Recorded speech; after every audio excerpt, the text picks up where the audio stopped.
உங்கள் அண்ணன் எவ்வளோ நாள் அந்த ஸ்கூலில் வேலை பார்க்கான்? 2 மாதம் ஆயிட்டுங்க சார். அந்த ஸ்கூல் வார்டனையும் இன்னொருத்தனையும் கொண்டு போட்டாவளே, அதை பற்றி அது தெரியுமாம்மா? தெரியாதுங்க சார். உன்னை கேட்கலாமா, அண்ணங்கிட்ட கேட்டு சொல்லு.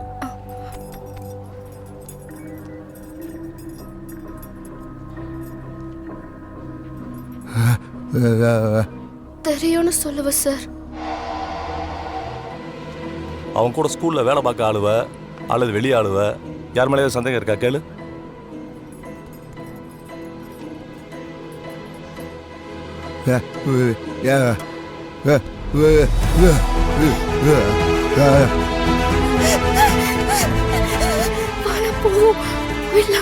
என்னவா, என்ன சொல்லுதா? நீயே பேசிட்டு இருக்காதம்மா, என்னன்னு சொல்லு. சார் அது 2 நாளா உறக்கம் இல்லை, அதனால ஏதோ உளர்வு சார். நான் எல்லாத்தையும் கேட்டுட்டு நாளைக்கு வந்து கரெக்டாக சொல்லுதேன் சார். வானா போவோம்.